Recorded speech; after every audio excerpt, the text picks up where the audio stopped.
नमस्कार, India voice देख रहे हैं आप और मैं हूं आपके साथ तुषार कुमार। तो वक्त हो चला है खबर दिन भर का। चलिए खबरों की शुरुआत करते हैं। बीजेपी सांसद ओम बिरला बुधवार को लगातार दूसरी बार लोकसभा अध्यक्ष बन गए। बता दें कि प्रधानमंत्री नरेंद्र मोदी ने ओम बिरला के नाम का प्रस्ताव सदन में रखा तो वहां मौजूद सदन के सदस्यों ने उन्हें ध्वनि मत से लोकसभा का अध्यक्ष चुन लिया गया। आपको बता दें कि इसके बाद प्रधानमंत्री नरेंद्र मोदी और कांग्रेस नेता राहुल गांधी ओम बिरला को उनके आसन तक लेकर पहुंचे, जिसके बाद उन्होंने पद ग्रहण किया।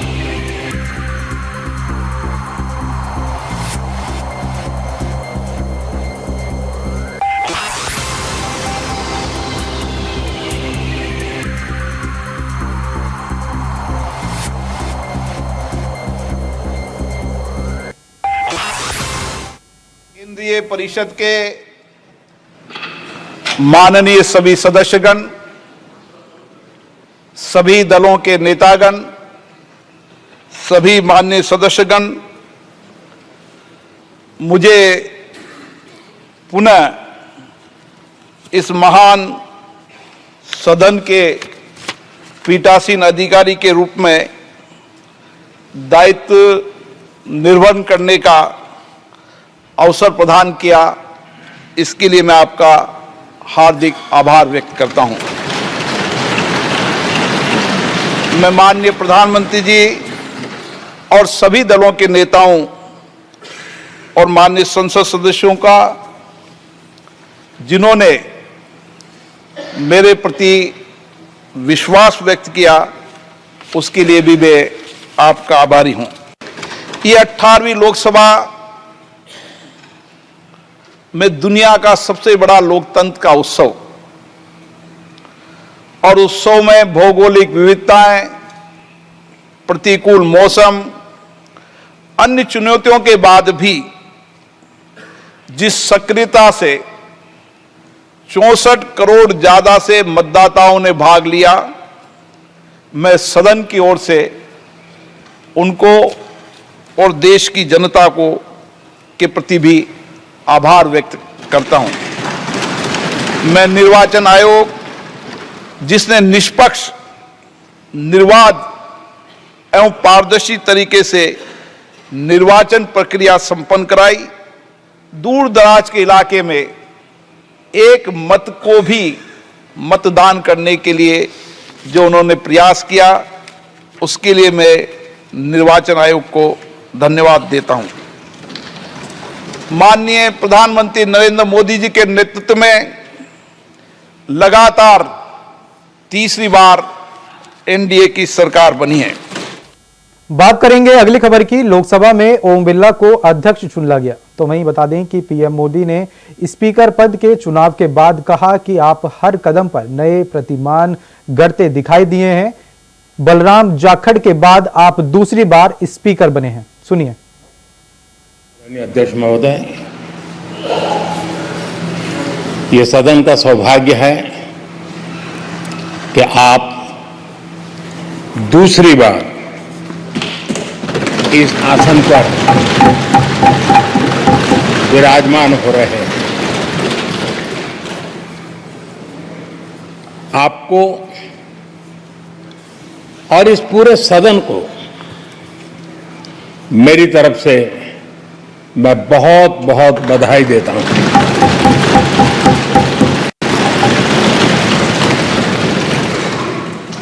आदरणीय अध्यक्ष जी, मेरी तरफ से आपको शुभकामनाएं हैं, लेकिन इस पूरे सदन की तरफ से भी आपको अनेक अनेक शुभकामनाएं। अमृत काल के इस महत्वपूर्ण कालखंड में दूसरी बार इस पद पर विराजमान होना बहुत बड़ा दायित्व आपको मिला है, और आपका 5 वर्ष का अनुभव और आपके साथ हम लोगों का 5 साल का अनुभव, हम सबका विश्वास है कि आप आने वाले 5 साल हम सबका मार्गदर्शन भी करेंगे और देश की आशा अपेक्षाएं पूर्ण करने के लिए ये सदन अपना दायित्व निभाने में आपकी बहुत बड़ी भूमिका रहेगी। मुझे विश्वास है आप हर कदम पर नए प्रतिमान, नए कीर्तिमान गढ़ते आए हैं। 18वीं लोकसभा में स्पीकर का कार्यभार दूसरी बार संभालना, ये अपने आप में एक बड़ा नया रिकॉर्ड बनते हम देख रहे हैं। श्री बलराम जाखड़ जी वो पहले ऐसे अध्यक्ष थे जिन्होंने 5 साल कार्यकाल पूरा करके फिर दोबारा उनको स्पीकर बनने का अवसर मिला था।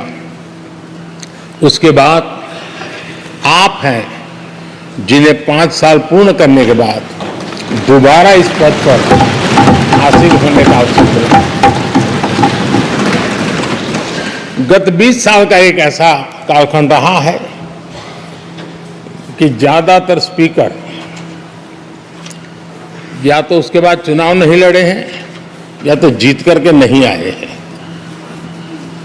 आप समझ सकते हैं कि स्पीकर का काम कितना कठिन है कि उसके लिए दोबारा जीतना मुश्किल हो जाता है, लेकिन आप जीत करके आए हैं, इसके लिए एक नया इतिहास आपने गढ़ा। आदरणीय अध्यक्ष जी, इस सदन में ज्यादातर हमारे सभी माननीय सांसद आपसे परिचित हैं, आपके जीवन से भी परिचित हैं। और पिछली बार मैंने इस सदन में आपके संबंध में काफी कुछ बातें रखी भी थी और मैं आज उसको दोहराना नहीं चाहता हूं, लेकिन मैं एक सांसद के रूप में और हम सभी सांसद के रूप में आप जिस प्रकार से एक सांसद के नाते काम करते हैं, ये भी जानने योग्य है और बहुत कुछ सीखने योग्य है। मुझे विश्वास है कि आपकी कार्यशैली एज ए सांसद भी हमारे जो फर्स्ट टाइमर सांसद हैं, हमारे युवा सांसद हैं, उनको जरूर प्रेरणा देगी।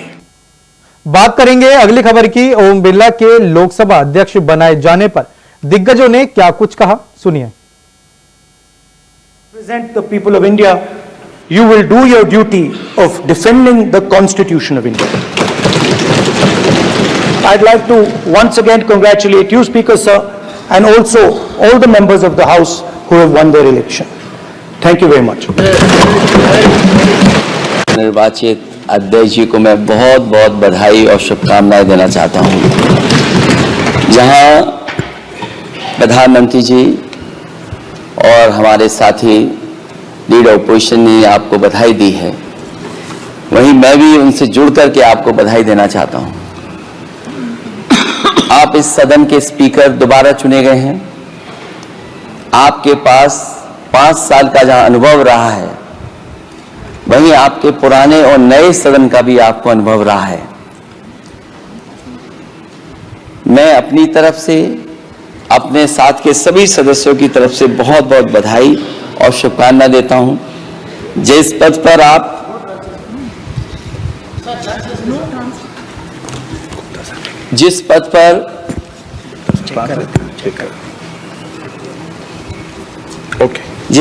आप बैठे हैं, इससे बहुत गौरवशाली परंपराएं जुड़ी हुई हैं और हम सब यही मानते हैं कि बिना भेदभाव के आगे बढ़ेगा और लोकसभा के अध्यक्ष के रूप में आप हर सांसद और हर दल को बराबरी का मौका और सम्मान देंगे। निष्पक्षता इस महान पद की महान जिम्मेदारी है। आप लोकतांत्रिक न्याय के मुख्य न्यायाधीश की तरह बैठे हैं। हम सबकी आपसे अपेक्षा है कि किसी भी जनप्रतिनिधि की आवाज दबाई न जाए और ना ही निष्कासन जैसी कार्रवाई दोबारा सदन की गरिमा को ठेस पहुंचाएं। आपका अंकुश विपक्ष पे तो रहता ही है, लेकिन आपका अंकुश सत्ता पक्ष पे भी रहे।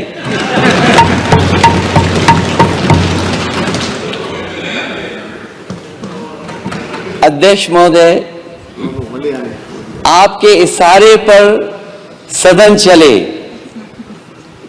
इसका उल्टा न हो। हम आपके हर न्याय संगत फैसले के साथ खड़े हैं। मैं एक बार फिर आपको इस अध्यक्ष पद पर बैठने के लिए बहुत बहुत बधाई देता हूं। मैं सदन में पहली बार आया हूं, ये नए सदन में। मुझे लगा कि हमारे स्पीकर की कुर्सी बहुत ऊंची होगी, क्योंकि मैं जिस सदन को छोड़ के आया हूं, अध्यक्ष जी, उसकी कुर्सी बहुत ऊंची है। उस समय भी मैं अध्यक्ष जी किसको कहूं कि ये कुर्सी और ऊंची हो जाए। जहां ये नया सदन है, वही मैं आपकी पीठ के पीछे देख रहा हूं। पत्थर तो सही लगे हैं, सब कुछ अच्छा लगा है, लेकिन कुछ दरार में मुझे कुछ सीमेंट अभी भी लगा दिखाई दे रहा है। अध्यक्ष महोदय, मुझे उम्मीद है कि आप जितना सत्ता पक्ष का सम्मान करेंगे, उतना ही विपक्ष का सम्मान कर करके हमें भी अपनी बात रखने का मौका देंगे। मैं आपको बधाई देता हूं, शुभकामनाएं देता हूं, हर तरीके से आपके साथ है। बहुत धन्यवाद। फिलहाल वक्त तो चला एक छोटे से ब्रेक का, फौरन लौट रहे हैं। तो ब्रेक के बाद एक बार फिर से स्वागत है आपका। चलिए खबरों का सिलसिला आगे बढ़ाते हैं। उत्तर प्रदेश के मुख्यमंत्री योगी आदित्यनाथ का एक बयान सामने आया है, जिसमें उन्होंने कहा है कि आज का दिन ऐतिहासिक दिन है। आपातकाल के 50 साल पूरे होने पर लोकसभा अध्यक्ष ओम बिरला ने सदन में आपातकाल की निंदा करते हुए एक प्रस्ताव पास किया है। मैं इस प्रस्ताव को लाने के लिए उनका धन्यवाद करता हूं। सुनिए उन्होंने क्या कुछ कहा। ऐतिहासिक दिन है। दुनिया के सबसे बड़े लोकतंत्र भारत की संसद में, नवगठित संसद और नव निर्वाचित लोकसभा के माननीय अध्यक्ष श्री ओम बिरला जी ने आपातकाल के 50 वर्ष पूर्ण होने पर आपातकाल के विरोध में एक निंदा प्रस्ताव पारित किया है। मैं उनके इस प्रयास के लिए माननीय श्री बिरला जी का हृदय से अभिनंदन करता हूं। माननीय संसद सदस्यों को अपनी हृदय से बधाई भी देता हूं और इस प्रस्ताव के लिए आभार भी व्यक्त करता हूं। हम सब जानते हैं कि 25 जून 1975 मध्य रात्रि में तत्कालीन कांग्रेस नेतृत्व की सरकार ने श्रीमती इंदिरा गांधी जी के नेतृत्व में उस संविधान का गला घोंटने का कार्य किया था, जिस संविधान की शपथ लेकर के वह देश की प्रधानमंत्री बनी थी। यह न केवल संविधान का गला घोंटने का उनकी प्रयास, कुत्सित प्रयास थे, बल्कि एक प्रकार से लोकतंत्र की हत्या करने का प्रयास था। 50 वर्ष बीतने के उपरांत कांग्रेस के इस काले कारनामों को जनता तक पहुंचाना आवश्यक है। आज भारत की संसद ने वही कार्य किया है, क्योंकि कांग्रेस का वर्तमान नेतृत्व जिस तरीके से देश की जनता को गुमराह कर रहा था, संविधान के नाम पर, आरक्षण समाप्त करने के नाम पर, इसके लिए उनके काले कारनामों से देश की जनता को अवगत कराना अत्यंत आवश्यक है और आज भारत की संसद ने वही ऐतिहासिक कार्य किया है। कांग्रेस भले ही चेहरे बदले हों, लेकिन आज उसका चरित्र आज भी वही अधिनायकवादी है, तानाशाही पूर्ण है। लोकतांत्रिक मूल्यों और संवैधानिक संस्थाओं पर आज भी उसका विश्वास नहीं है और इसीलिए बात करेंगे अगली खबर की। कांग्रेस नेता व सांसद राहुल गांधी पर चल रहे मानहानि के मुकदमे में पक्षकार बनाने का प्रार्थना पत्र बुधवार को विशेष जस्टिस शुभम वर्मा ने निरस्त कर दिया। बता दें कि अगली पेशी 2 जुलाई को करते हुए उन सांसद को उपस्थित होने के कड़े आदेश दिए हैं। साथ ही आपको बता दें कि विशेष लोक अभियोजक वैभव पांडे ने बताया कि विधानसभा चुनाव के दौरान बेंगलुरु में कांग्रेस के पूर्व राष्ट्रीय अध्यक्ष व सांसद राहुल गांधी ने प्रेस कॉन्फ्रेंस की थी। उन पर आरोप है कि उन्होंने तत्कालीन बीजेपी के राष्ट्रीय अध्यक्ष और मौजूदा केंद्रीय गृह मंत्री अमित शाह के खिलाफ आपत्तिजनक टिप्पणी की थी, उनको हत्यारा कहा था।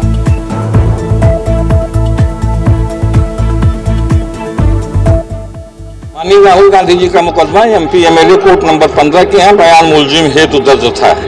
एक अन्य व्यक्ति जिसका इस मुकदमे से कोई संबंध नहीं था, राम प्रताप नामक व्यक्ति ने एक दरखास्त दिया था हमको भी पक्षकार बनाया जाए, जिसमें आपत्ति लेने के पश्चात उस मुकदमे में सुनवाई हुई दोनों तरफ से और प्रार्थना पत्र निरस्त किया गया। मुकदमा जो है 2 जुलाई सन 2024 को बयान अभ्युक्त हेतु नियत है। जनाब राहुल गांधी तो पूर्व से ही इस मुकदमे में तलब है, आज तलब करने का क्या सवाल है। बयान मुलजिम लगा हुआ है तो माना जाता है कि बयान मुलजिम के दिन मुलजिम की उपस्थिति स्वाभाविक रूप से मानी जाती है और जहां तक उम्मीद है अन्यथा अगर कोई कारण नहीं हुए तो राहुल गांधी के 2 जुलाई में न्यायालय में आने की संभावना है। सवाल इस बात का है कि तारीख पे तारीख नहीं दिया जा रहा है, मुकदमे में तारीख पड़ रही है। तारीख पे तारीख नहीं दी जा रही बल्कि मुकदमे की कार्रवाई हर तारीख पे हो रही है और उसके पहले जैसा कि आपको जानकारी है कोई भी प्राधिकृत अधिकारी नहीं था, लिहाजा मुकदमे की सुनवाई नहीं हो रही थी। विगत 2 तिथियों से न्यायालय को अधिकार दिया गया जिसके संबंध में मुकदमे की सुनवाई चल रही है। आज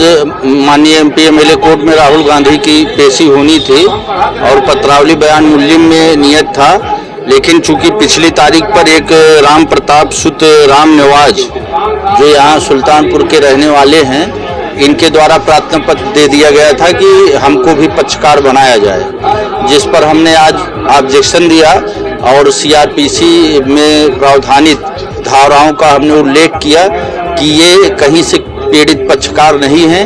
इस मुकदमे में न ये वादी हैं, न अभियुक्त हैं, न गवाह हैं और न ही कोई पीड़ित पक्षकार हैं। तो हमारी बहस को कंसीडर करते हुए माननीय न्यायालय ने उनका प्रार्थना पत्र खारिज कर दिया और 2 जुलाई को व्यक्तिगत रूप से राहुल गांधी जी को तलब किया है।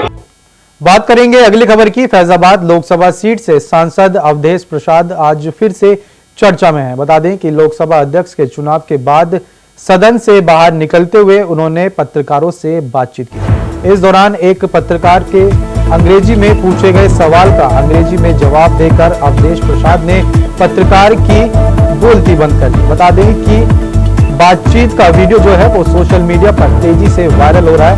18 सेकंड के क्लिप में अवधेश प्रसाद जवाब देते हुए नजर आ रहे हैं। बता दें कि अवधेश प्रसाद फैजाबाद लोकसभा सीट से भाजपा उम्मीदवार लल्लू सिंह को हराने की बात चर्चा में है।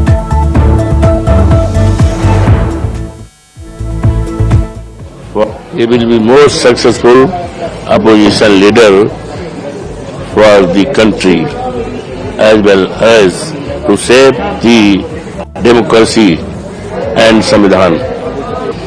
He will be more successful opposition leader for the country as well as to save the democracy and Samvidhan. बात करेंगे अगली तरफ खबर की, जहां एक तरफ उत्तर प्रदेश के मुख्यमंत्री योगी आदित्यनाथ का कहना है कि भूमाफियाओं को मिट्टी में मिला देंगे, तो वहीं दूसरी तरफ लगातार देवरिया जनपद के भूमाफिया एक्टिव दिखाई दे रहे हैं। आपको बता दें कि ताजा मामला देवरिया जनपद के खुखुंद थाना क्षेत्र के अंतर्गत विशुनपुरा गांव के सलेमपुर देवरिया मार्ग से सटे हुए भूमि विवाद का बताया जा रहा है। बता दें कि पीड़िता का यह आरोप है कि भूमाफियाओं द्वारा अवैध कब्जा किया जा रहा था और भूमि स्वामी ने इसकी शिकायत जो थी वो पुलिस को दी थी, लेकिन थाना अध्यक्ष ने घटना स्थल पर पुलिस फोर्स नहीं भेजी, जिसके कारण भूमाफियाओं का मनोबल बढ़ा और इतनी बड़ी घटना को अंजाम दिया गया, जिसमें भूमाफियाओं के सहयोगियों ने पुलिस भी लग रही है। साथ ही उन्होंने कहा कि भूमाफियाओं पर नकेल कसने की वजह पीड़ित पर ही को ही धमकाया जा रहा है।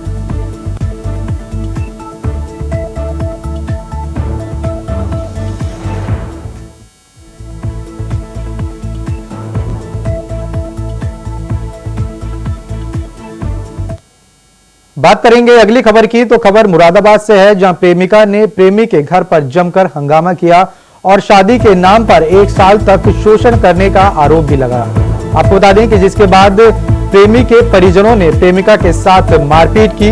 बताया जा रहा है कि प्रेमी के घर पर प्रेमिका ने जमकर तोड़फोड़ भी की, तो वहीं प्रेमिका का रौद्र रूप भी देखने को मिला। प्रेमिका अपने ही घर से फरार हो गया। हालांकि प्रेमिका ने 112 को फोन कर प्रेमी को घर बुलाया और शादी करने की जिद पर अड़ गई।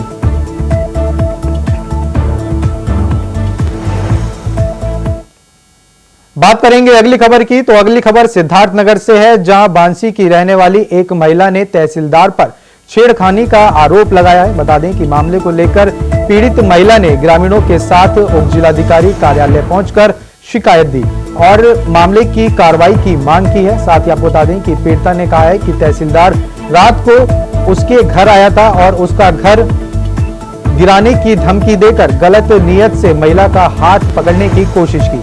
आपको बता दें कि महिला के शोर मचाने पर ग्रामीण इकट्ठा हुए, तब जाकर तहसीलदार मौके से भाग गया। तो वहीं पीड़िता ने उप जिलाधिकारी से मदद की गुहार लगाई है। तो फिलहाल के लिए खबर दिन भर में इतना ही। देश और दुनिया की तमाम बड़ी खबरों को जानने के लिए बने रहें इंडिया वॉइस के साथ। नमस्कार।